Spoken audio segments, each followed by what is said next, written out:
Hello students, ऐसे math solution class में आपका स्वागत है।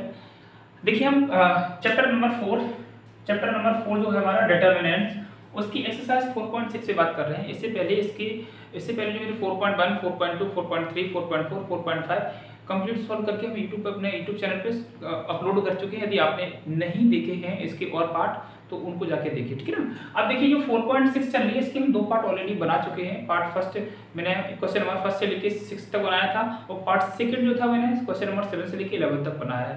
यदि आपने वो नहीं देखे तो वो उन दो पार्टों को भी देखिए, ठीक है ना।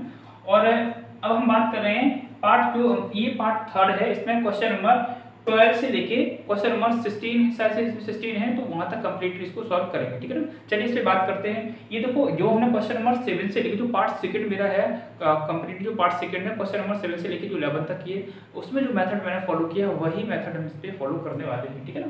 तो देखिए इसे कैसे करते हैं। चलिए इसमें क्या करना होता है कि डिटरमिन ये जो है ना मैट्रिक्स मेथड को यूज करके एक्स वाई जेड की वैल्यू मुझे पता करनी है। चलिए इसको करते हैं। तो सबसे पहले हम क्या करते हैं, सबसे पहले हम एक मैट्रिक्स निकाल लेते हैं, उसको हम मानते हैं ए, ठीक है ना। देखो यहाँ पे क्या करते हैं, x का कोफिशिएंट है 1, y का कोफिशिएंट है क्या माइनस का 1, z का कोफिशिएंट है क्या 1, ठीक है ना। यहाँ पे x का कोफिशिएंट 2 है, y का कोफिशिएंट 1 है, z का कोफिशिएंट माइनस का 3 है, x का कोफिशिएंट भी 1 है, y का भी 1 है और z का भी 1 है, ठीक है ना। इस तरीके से हम ये 3/3 की मैट्रिक्स निकाल लेते हैं। आफ्टर देन हम क्या करते हैं, आफ्टर दैट क्या करते हैं, यहाँ पे एक x जो है ना x की वैल्यू यहाँ पे निकाल लेते हैं।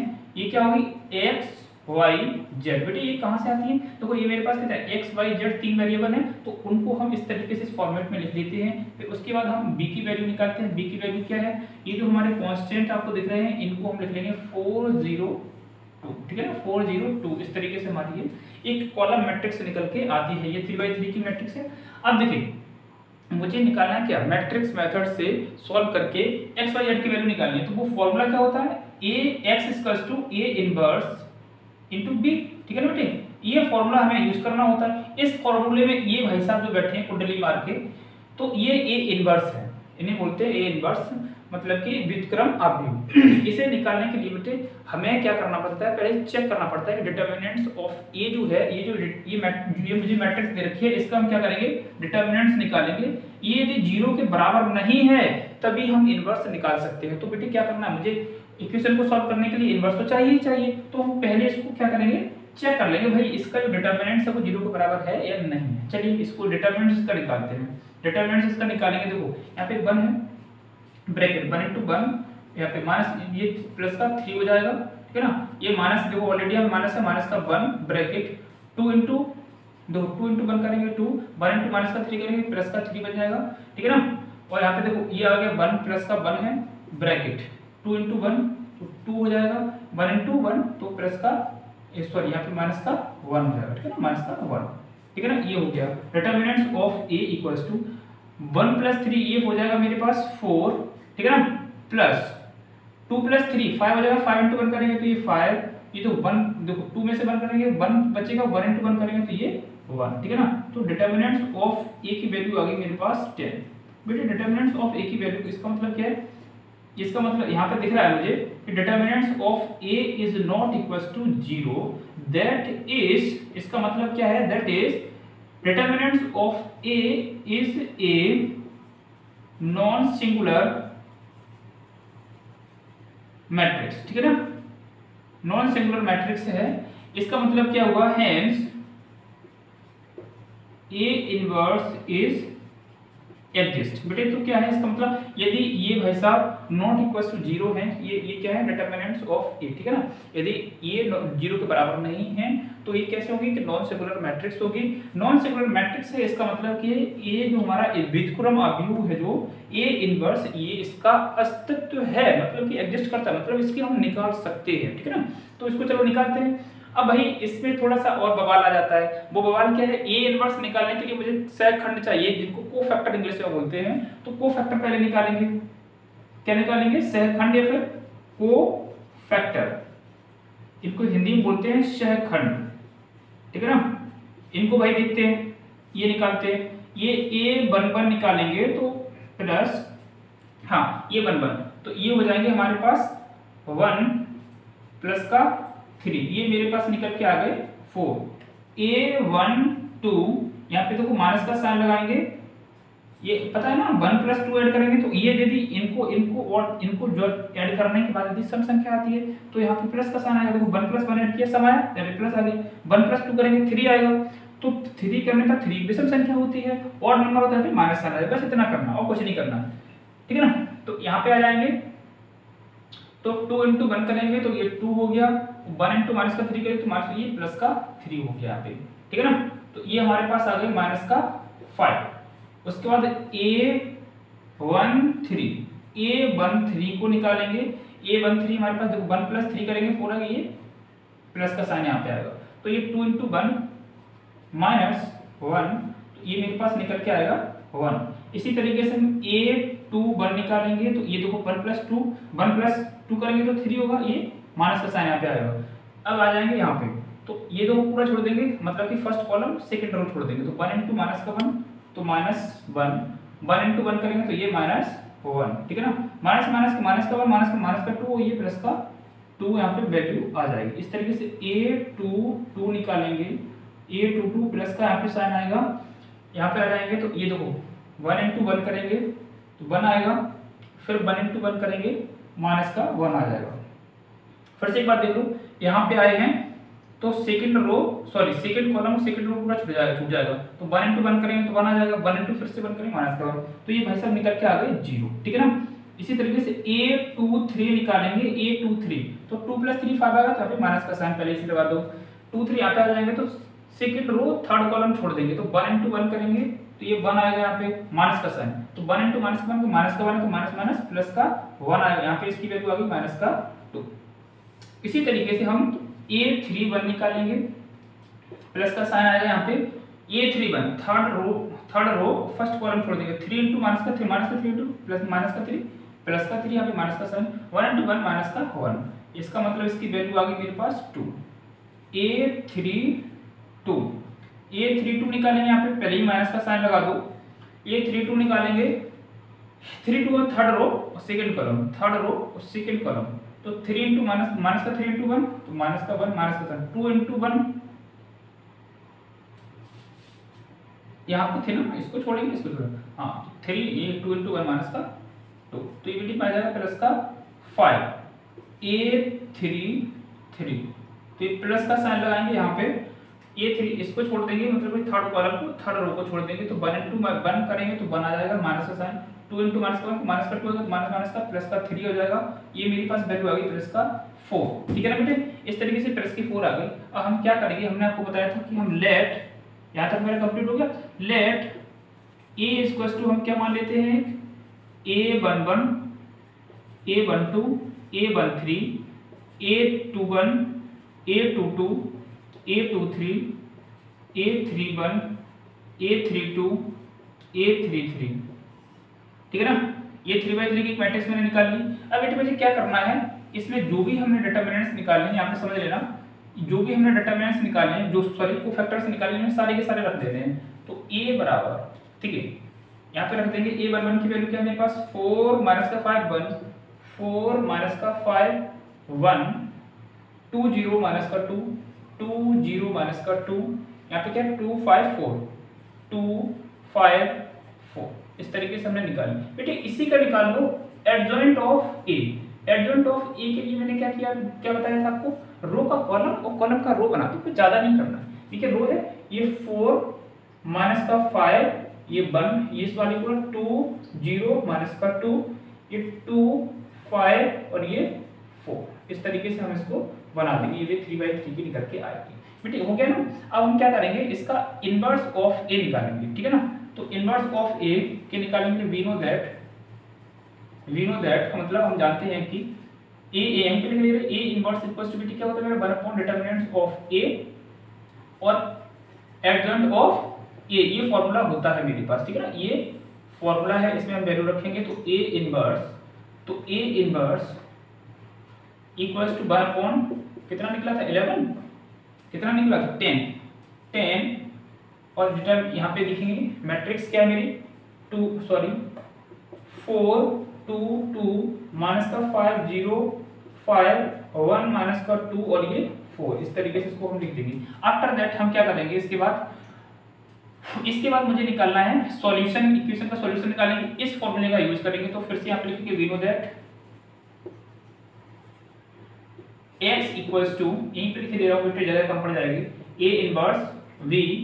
इस फॉर्मूले में हम क्या करेंगे, x की, a इनवर्स की और b की वैल्यू रख देंगे, ठीक है ना। तो x की वैल्यू मेरे पास क्या है, इसमें x की वैल्यू क्या है, x है, y और ये z। इस तरीके से कॉलम मैट्रिक्स थी। a इनवर्स की वैल्यू हमने अभी निकाली है 1/10। इसको ऐसे ही लिख दो, क्योंकि अभी हम डिवाइड कर देंगे तो हमें मल्टीपल करने में परेशानियां हो जाएंगी, ठीक है ना। इसी तरीके से लिख देंगे 4 2 2 माइनस का 5 0 5 1 माइनस का 2 और ये 4, ठीक है ना। इस तरीके से हमने लिख दिया। और b की वैल्यू हमारे पास क्या है बेटे, 402, ठीक है ना। इनका हम कर लेंगे मल्टीप्लिकेशन, x y z, इसको ऐसे ही लिख देंगे यहाँ पे 1/10 को भी ऐसे ही लिख देंगे। इनका हम कर लेते हैं मल्टीपल। तो 4 4 16 हो जाएगा, 2 into 0 करेंगे तो प्लस का 0 और 2 into 2 करेंगे तो ये हो जाएगा मेरे पास प्लस का 4। ये कितना हो जाएगा मेरे पास, प्लस का 4 हो जाएगा, ठीक है ना। फिर माइनस के 5 में 4 का माइनस का 20, माइनस का 20, 0 में 0 का प्लस का 0 और ये 5 into 2 करेंगे तो प्लस का 10 हो जाएगा, ठीक है ना। 1 into 4 करेंगे तो 4 प्लस का साइन, माइनस का 2 into 0 का 0 ही है, 2 into 4 करेंगे प्लस का 8 हो जाएगा ये, ठीक है ना। अब हम क्या करेंगे, इनको ऐड कर लेंगे तो 1/10 तो ऐसे ही लिख दे रहे हैं। ये कितना हो जाएगा 20 माइनस 10 करेंगे तो माइनस का 10, 8 प्लस 4 करेंगे तो ये हो जाएगा 12, ठीक है ना। इस तरीके से हम इनको लिख देंगे यहाँ पे। अब 10 का हम इसमें डिवाइड कर देंगे। जैसे यहाँ पे 10 का डिवाइड करेंगे तो 20/10 करेंगे तो ये हो जाएगा 2, ठीक है ना। और यहाँ पे माइनस का 1 और ये कितना हो जाएगा, तो मतलब कि 12/10 होगा, 12/10 होगा। तो इसका मतलब है 2 6 कितना हो जाएगा 6/5। देखिए स्टूडेंट्स, यहाँ पे मुझे थोड़ी सी हमसे गलती हुई थी। जब हमने A33 निकाला था तो A33 यहाँ पे आएगा, मतलब कि थर्ड रो थर्ड कॉलम छोड़ देते, 1 into 1 किया था हमने तो 1 आ गया था। 2 into माइनस का 1 किया तो यहाँ पे बेटे जो 3 लिखा है ये आएगा मेरा 2। इस तरीके से जो 4 आया था यहाँ पे लिखेंगे 3। तो यहाँ पे जब हमने वैल्यू लिखी थी 4, इसे लिख देंगे 3, ठीक है ना। तो यहाँ पे भी आएगी मेरी 3।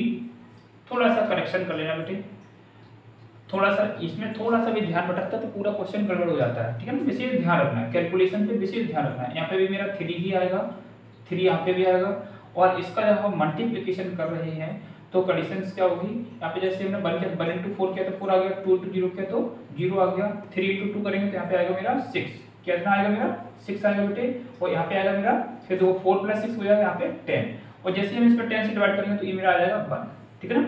इस तरीके से तो बेटे यहाँ पे अल्टीमेटली वैल्यू क्या है, देखो x y z equals to क्या निकल के आ गया मेरा 2 माइनस का 1 और ये 1। बेटे इन दोनों को कंपेयर कर देंगे तो यहाँ पे हम देख पा रहे हैं कि x की वैल्यू कितनी है मेरी 2 है, इन दोनों ऐसे कंपेयर कर दो। y की वैल्यू कितनी है मेरी -1 और z की वैल्यू कितनी है 1, ठीक है ना। इस तरीके से हमारा ये क्वेश्चन नंबर 12 था फिनिश हो गया, ठीक है ना। कंप्लीटली क्वेश्चन नंबर हमारा कंप्लीटली फिनिश। देखिए क्वेश्चन नंबर 13 है। 13 को बिल्कुल जैसे मैंने क्वेश्चन नंबर 12 बताया, मतलब कि क्वेश्चन नंबर 7 से लेके जितना अभी तक बता रहा है सभी की जैसी प्रोसेस है, इसको भी बिल्कुल एज इट इज उसी प्रोसेस से करेंगे। देखिए इसमें पे क्या है, 3 इक्वेशन दे रखी हैं, फर्स्ट, सेकेंड और ये थर्ड, ठीक है ना। इनसे क्या करेंगे, मैट्रिक्स निकालेंगे, x का कोफिशिएंट, y का कोफिशिएंट, z का कोफिशिएंट, x का गुणांक, y का गुणांक, z का गुणांक। देखिए यहाँ पे भी x का गुणांक, y का गुणांक और z का गुणांक, ठीक है। यहाँ से हमने ई मैट्रिक्स निकाल ली। देखो x की वैल्यू कैसे निकालेंगे, x y z इस तरह की जो भी इसके कोफिशिएंट को लिख देते हैं। और b यहाँ पे कैसे लिखेंगे, जो इक्वल कांस्टेंट होते हैं ये इनको हम लिख देते हैं कॉलम मैट्रिक्स में, ठीक है ना, इस तरीके से। अब मुझे देखो क्या करना होता है, x y z की वैल्यू एंड मैट्रिक्स मेथड से सॉल्व करना है। तो मैंने बताया ना x = a इनवर्स * b, ये फॉर्मूला मुझे यूज करना होता है बेटे। तो ये फॉर्मूला यूज करने के लिए ये महाशय जो है ना इनको यूज करना पड़ता है, ठीक है ना। ये महाशय इनको यूज करना पड़ता है। तो ये इनवर्स मुझे निकालना पड़ेगा। ए इनवर्स निकालने के लिए इसमें एक और जो है ना एक और चीज निकालनी पड़ती है, एक आइडेंटिफाई करना पड़ता है कि ये जो मैट्रिक्स है, जब ए इनवर्स निकाल रहे हैं तो जो ये मैट्रिक्स है इसका यदि हम डिटरमिनेंट्स निकालें तो 0 के बराबर यदि नहीं होगा तभी हम ए इनवर्स निकाल सकते हैं, ठीक है ना। तो वो चेक करना है कि 0 बराबर है या नहीं है। तो मैंने क्या किया, डिटरमिनेंट्स निकाला इसका, ठीक है ना। इसका आप हमने निकाला तो उसकी वैल्यू निकल के आई मेरे पास 40 निकल के आई। इसका मतलब है कि determinants of A is not equal to 0, मतलब कि जो हमने इसका जो स्टार्टिंग निकाला वो 0 के बराबर नहीं है। अतः ये जो एक कैसी हो, डिटरमिनेंट्स ऑफ ए कैसी होगी, नॉन सिंगुलर मैट्रिक्स होगी। अतः इस हम कह सकते हैं कि इनवर्स ए इनवर्स जो है हमारा वो एग्जिस्ट करेगा, मतलब कि व्युत्क्रम अवयव का अस्तित्व है, मतलब इसे हम निकाल सकते हैं। अब जब ये हमने कंफर्म कर लिया कि ए इनवर्स निकाल सकते हैं, उसके बाद एक और ये एक बवाल आता है। बवाल ये क्या है, यहाँ पे कोफैक्टर से निकालने पड़ते हैं बेटे। यहाँ पे क्या होता है, एडजॉइंट ऑफ ए निकालना पड़ता है। क्या करना पड़ता है, इसको निकालने के लिए भाई साहब ये जो हमारे ए इनवर्स है, ए इनवर्स इनका जो फॉर्मूला होता है 1 डिटरमिनेंट्स ऑफ ए और एडजॉइंट ऑफ ए, ठीक है ना। अब देखो हमने डिटरमिनेंट्स तो निकाल लिया, अब मुझे चाहिए एडजॉइंट, इसे बोलते हैं हिंदी में सहखंडज, ठीक है। क्या बोलेंगे, सहखंडज। तो ये निकालने के लिए एक ये वहां से बैठे हैं, तो ये क्या है, ये नया बवाल क्या है, कोफैक्टर।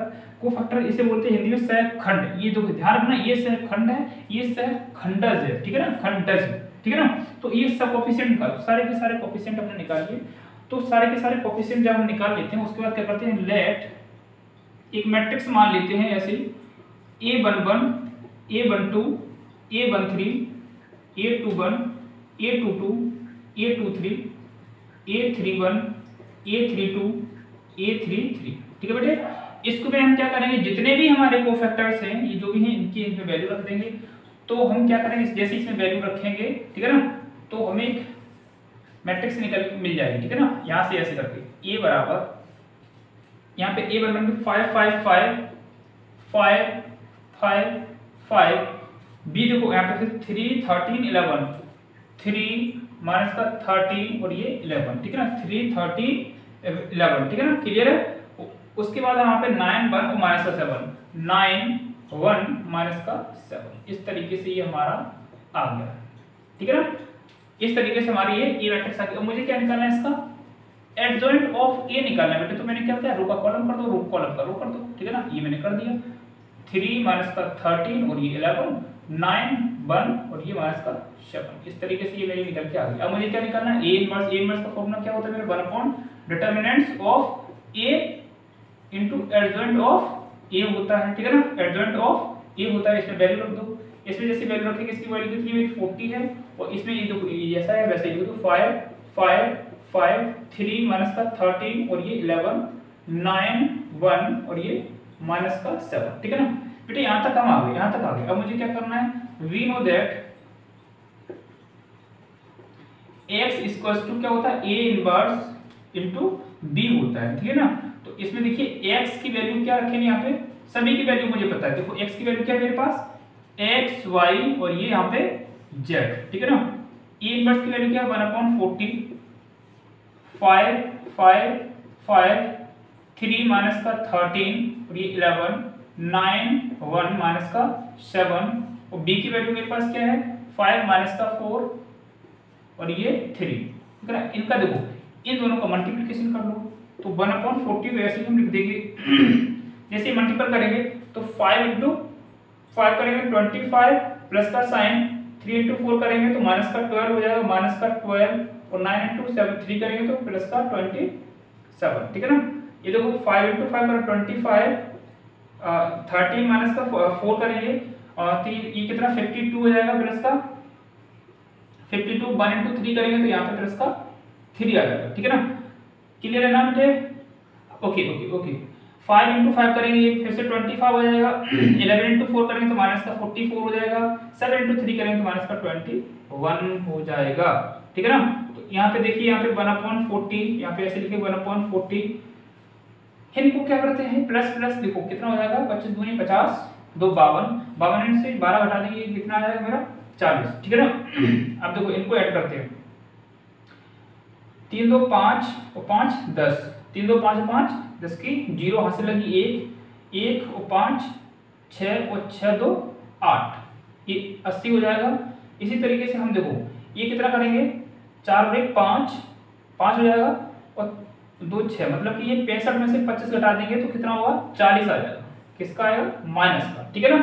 अब इसमें देखो 40 से डिवाइड कर दो, तो ये बेटा मैं किसके इक्वल चल रहा है, x y z के इक्वल में चल रहा था, ठीक है ना।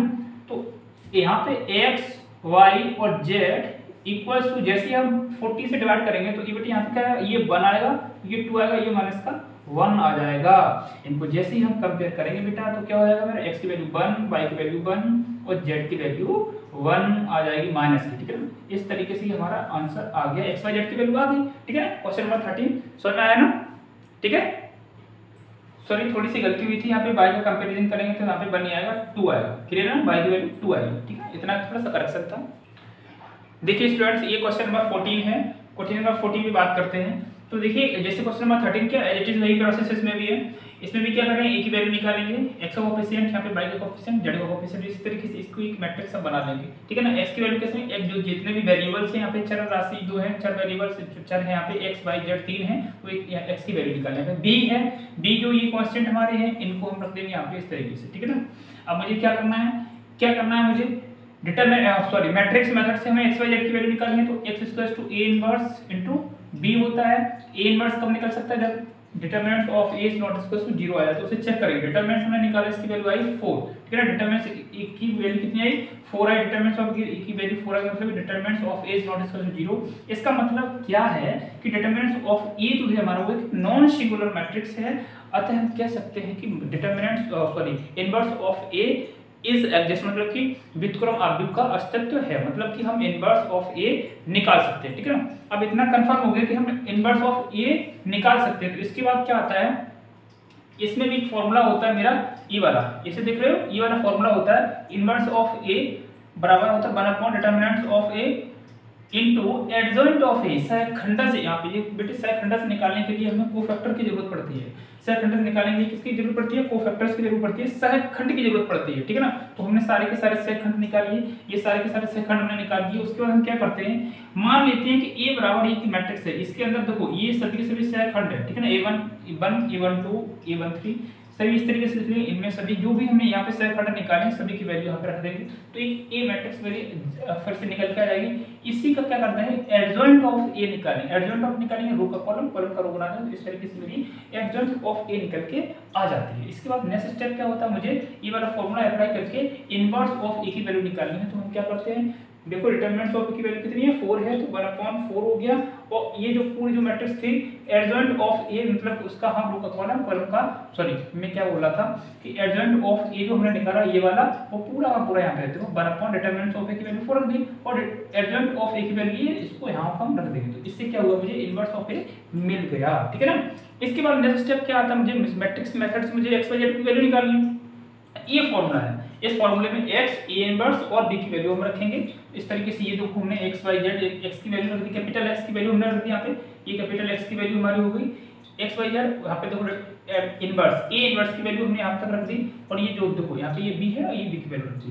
इसके बाद नेक्स्ट स्टेप क्या होता है बेटा, मैंने इनका मल्टीप्लिकेशन कर दिया बारी बारी से, इसका इसमें करेंगे, इसका इसमें करेंगे 49 प्लस का साइन लगाएंगे 1 * माइनस का 5 करें तो माइनस का 5 तो minus minus plus into minus minus हो जाएगा। तो 3 * 2 फिर प्लस का साइन लगाएंगे 3 * 12 करेंगे तो 12 3 36 होता है, लेकिन यहाँ पे माइनस का 36 हो जाता है, प्लस इंटू माइनस माइनस हो जाएगा। इसी तरीके से 19 का 7 में 1 का 5 में 11 का फिर से इस तरीके से हम ये कर लेते हैं मल्टीप्लिकेशन और इनको ऐसे ऐड और सब्ट्रैक्ट करके करेंगे तो 1/4 तो ऐसे ही रहेगा, ये 8 4 12 आ जाएगा बेटे। अब मुझे क्या करना है, यहाँ पे मेरे पास क्या है x y z है और यहाँ पे हमें क्या करना है 4 का इसमें डिवाइड कर देंगे तो देखो अलग अलग सभी में कर देंगे। 8 में करेंगे तो 8/4 2 हो जाएगा, 4/4 1 हो जाएगा, 12/4 करेंगे तो ये 3 हो जाएगा बेटे। इनका कंपैरिजन कर देंगे तो x की वैल्यू हमारे पास कितनी आ रही है 2 आ रही है, y की वैल्यू कितनी आ रही है 1 और z की वैल्यू कितनी आ रही है मेरे पास 3, ठीक है ना।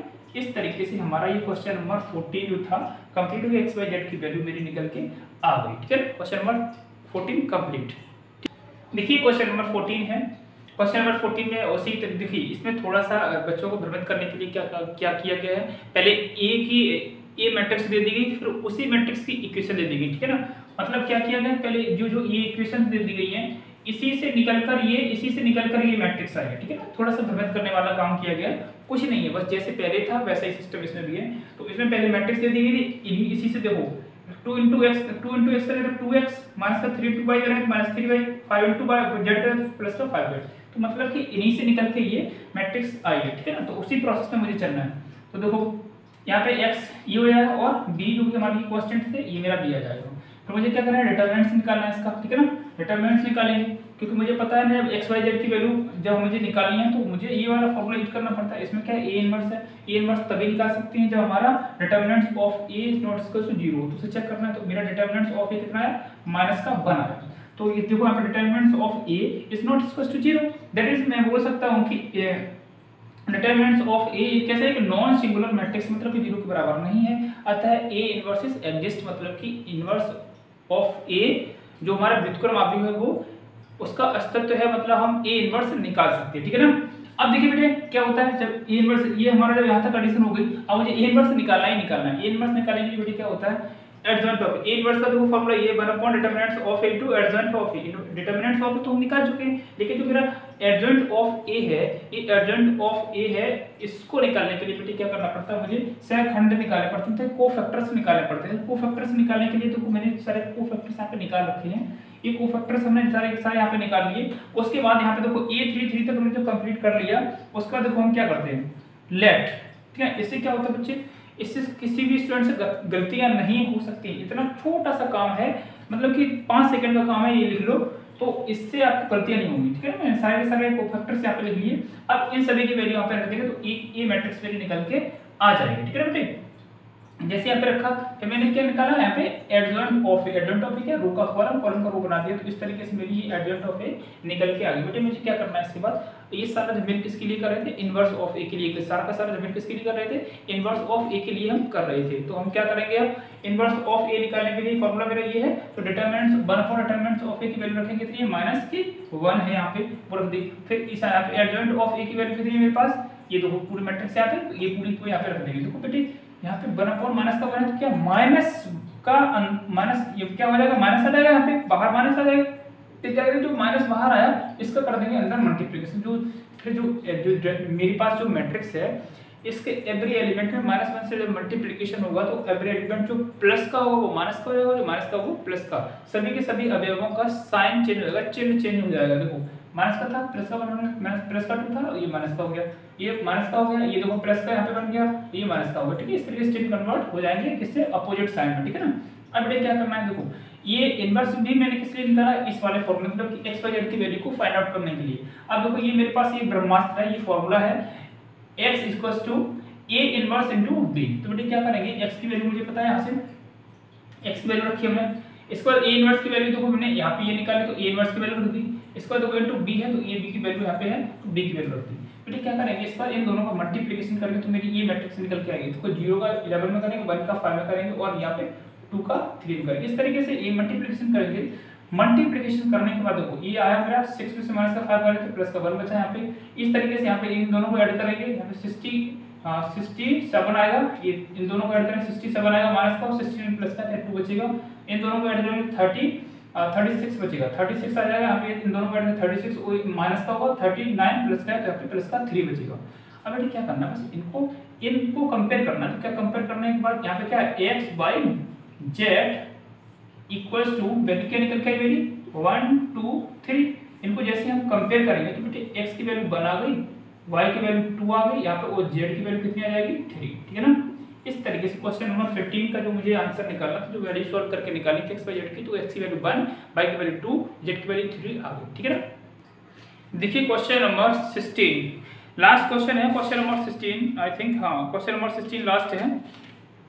इसके बाद देखिए क्या ऐसे कैसे करेंगे, इसमें कहा गया है कि the cost of 4 kg onion, 3 kg wheat and 2 kg rice is 60। इसमें कहा गया है कि 4 किलो प्याज, सॉरी हाँ कॉस्ट ऑफ, ठीक है ना, 4 किलो प्याज, 3 किलो गेहूं और 2 किलो चावल का जो रेट है, जो रुपए है केजी में, वो जो जितने रुपए किलोग्राम है वो 60 रुपए है, ठीक है ना।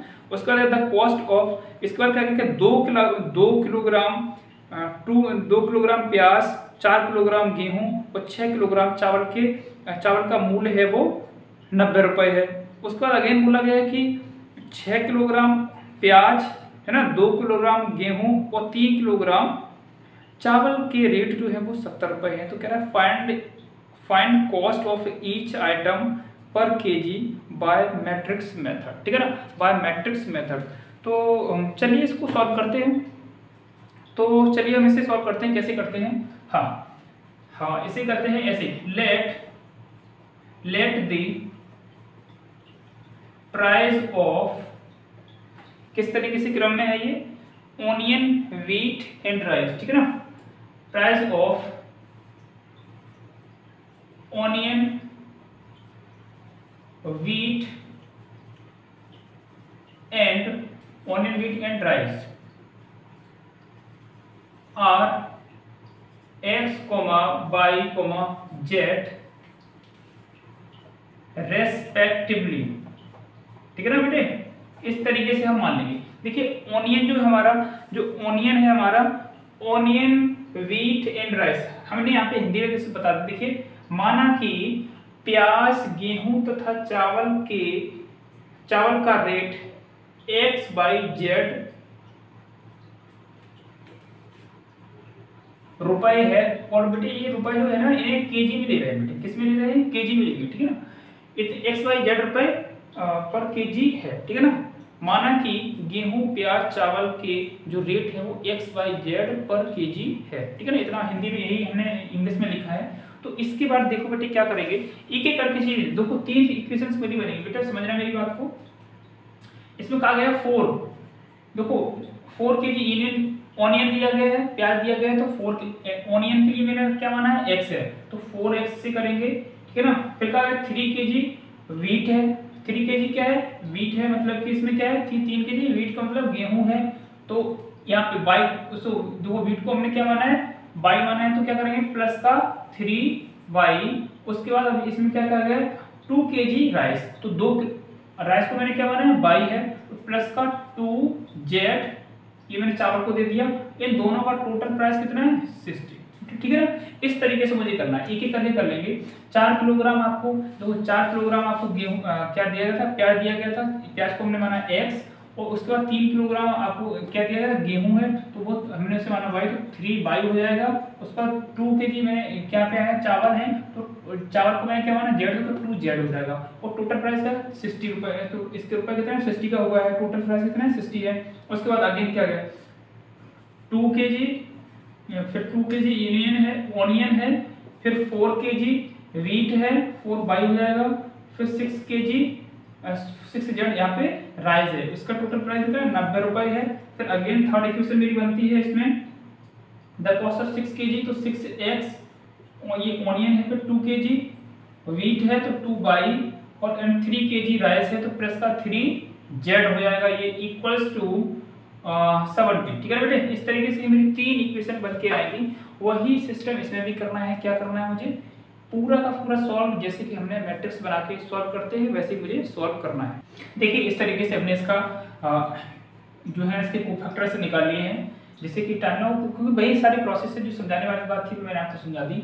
इसके सारे के सारे कोफैक्टर्स हमने यहाँ से देखो, इसका पहले मैंने क्या किया, देखो बेटे मैंने क्या किया, ये इक्वेशंस बना ली थी, उसके बाद मैंने क्या किया, ये निकाल के दे दिया हमने, मैट्रिक्स ए निकल गई हमारी, x की वैल्यू निकल गई और d की वैल्यू निकल गई। इसके बाद मुझे बेटे क्या करना होता है, इस फॉर्मूले की वजह से इसमें a इनवर्स निकालना होता है। a इनवर्स निकालने के लिए बेटे मुझे क्या करना होता है, डिटरमिनेंट्स निकालना, वही सारी कहानी है। डिटरमिनेंट्स को मैंने निकाला, 50 आ गया, ये इसकी वैल्यू कितनी आ गई, 50 आ गई, मतलब कि इज नॉट इक्वल टू 0, 0 के बराबर नहीं आता है। एक नॉन सिंगुलर मैट्रिक्स, क्योंकि नॉन सिंगुलर मैट्रिक्स है तो क्या होगा, इनवर्स एग्जिस्ट करेगा, इनवर्स व्युत्क्रम आव्यूह का अस्तित्व है, मतलब कि हम a इनवर्स निकाल सकते हैं। a इनवर्स निकालने के लिए मुझे चाहिए कोफैक्टर्स, ठीक है ना। a इनवर्स निकालने के लिए एक्चुअली मुझे क्या चाहिए था, चाहिए होता है एडजॉइंट। एडजॉइंट निकालने के लिए मुझे बेटा क्या चाहिए होता है, कोफैक्टर्स निकालना होता है। कोफैक्टर्स निकालेंगे तो ये सारे के कोफैक्टर्स मैंने सभी यहाँ पे निकाल दिए हैं, ये सभी कोफैक्टर्स निकाल दिए। उसके बाद हम क्या करते हैं कि मैट्रिक्स को मान लेते हैं। मैट्रिक्स में ये मान ली, देखो बेटे तो थोड़ा सा मैंने डायरेक्ट किया बेटे, ठीक है ना। देखो ये क्या होता है कि यहाँ पे A11, A12, A13, जैसे कि पीछे क्वेश्चन में मैंने सभी में बताया, ठीक है ना। बेसिक उसी तरह A11, A12, A13, A21, A22, A23, A31, A32, A33 सभी की वैल्यू हमने रख दी। देखो A11 के 0, 30 माइनस का 20, 0, 30 माइनस का 20, और यहाँ पे देखो इनकी वैल्यू निकली थी माइनस का 5, 0, 10, माइनस का 5, 0, 10, और यहाँ पे देखो 10 माइनस का 20, 10, 10 माइनस का 20, 10 मैंने इस तरीके से लिख दिया। ठीक है, इसको मुझे एडजॉइंट ऑफ ए निकालना है, तो मैंने रोका कॉलम करो बनाना है, बना दिया। एडजॉइंट ऑफ ए आ गया मेरा। इसका मुझे क्या करना है, इनवर्स निकालना है। इनवर्स निकालने के लिए मेरा फॉर्मूला क्या होता है, determinants of A into adjoint of A. इसमें देखो इसकी वैल्यू रख देंगे, मैंने डिटरमिनेंट्स की वैल्यू कितनी निकाली थी 50, तो 1/50, एडियंट ऑफ की वैल्यू ये है, तो मैं ये पूरा पूरा यहाँ पे लिख दिया, ठीक है ना। बट इसके बाद मुझे क्या करना है, मुझे मैट्रिक्स मेथड से एक्स वाई जेड की वैल्यू निकाली, मतलब कि ऑनियन, व्हीट एंड राइस का प्राइस निकालना है पर केजी में, ठीक है ना। तो ये एक्स को मैंने ऑनियन यहाँ पे दिखाया, देखो एक्स ऑनियन का प्राइस है, बाई जो है व्हीट का है, और जेड है मेरा राइस का, चावल का, ठीक है ना बेटे। तो इनका देखो मैंने इस तरीके से यहाँ पे ये एक्स की वैल्यू यहाँ पे रख दी, और ए इनवर्स की वैल्यू जो थी मैंने ए इनवर्स की वैल्यू रख दी, और यहाँ पे जो बी था बी की वैल्यू मैंने ये रख दी, बी की वैल्यू देखो यहाँ पे इस तरीके से मैंने ये निकाली थी, इसकी रख दी। इन दोनों का मल्टीप्लिकेशन करेंगे तो ये आएगा, फिर इन दोनों को ऐड सब्ट्रैक्ट जो भी करेंगे इस तरीके से ऐड सब्ट्रैक्ट कर देंगे। फिर बेटे देखो क्या होगा, ये एक्स वाई जेड, ठीक है ना, x y z equals to 50 का इसमें डिवाइड करेंगे तो 0 से 0 कर देगा, 5 से 25 करेंगे तो कितनी बच जाएगा, 5 5 जा 25, 0 से 0 कर जाएगा इसमें करेंगे तो वो फिर 40 बचेगा, 5 8 जा 40, वैसे इसमें भी है 5 8 जा 40, ठीक है ना। इसका मतलब क्या हुआ, इसका मतलब ये हो, जैसे इसे कंपेयर करेंगे तो x की वैल्यू मेरी कितनी निकल के आई 5, y की वैल्यू कितनी निकल के आई 8, और z की वैल्यू कितनी निकल के आई 8। बेटे इसका मतलब क्या हुआ, हेंस द प्राइस ऑफ, किस तरीके से लेते हम, ऑनियन कोमा व्हीट, ठीक है ना, एंड क्या है मेरा राइस, ठीक है ना बेटे, राइस इज क्या है, राइस पर केजी, बेटे क्या है पर केजी, में उस टाइम नहीं लिखा था मैंने 60 से लिख दिया, पर केजी इज कितना बेटे 5 किलोग्राम कोमा 8 किलोग्राम एंड कितना है फिर से 8 किलोग्राम, ठीक है ना बेटे। इस तरीके से जो मुझे प्राइस निकालने थे पर केजी, तो इस तरीके से हमने ये क्वेश्चन नंबर 6 कंप्लीट किया, और हमने इस तरीके से ये एक्सरसाइज भी फिनिश कर दी है। ये मेरा पार्ट 3 था, इसका पार्ट 3 में मैंने इसमें क्वेश्चन नंबर 12 से 16 तक मैंने किया है। आई होप आपको सारी के सारे क्वेश्चन समझ में आए होंगे। यदि कोई क्वेश्चन समझ में नहीं आया हो तो आप मुझे कमेंट करके बता सकते हैं, और यदि कोई डाउट्स यदि पूछ रहे हैं तो देखिए अबाउट में जाइए, मेरे चैनल के अबाउट में जाइए, वहाँ पे मैंने क्या कर रखा है, या फिर ये इसकी डिस्क्रिप्शन में जाइए, वीडियो को डिस्क्रिप्शन में जाइए, वहाँ पे टेलीग्राम की लिंक दे रखी है, टेलीग्राम जो चैनल है उसको ज्वाइन करिए, और जो भी डाउट्स है वहाँ पे जो भी क्वेश्चन वगैरह कुछ पूछना हो कि इसमें ये डाउट है तो वहाँ पे आप मुझे भेजिए, मैं आपके सारे के सारे डाउट्स क्लियर करूँगा, ठीक है ना। यदि हमारी वीडियो आपको पसंद आई हो तो वीडियो को लाइक करें, शेयर करें, ठीक है ना, और चैनल को सब्सक्राइब करें। थैंक यू, जय हिंद।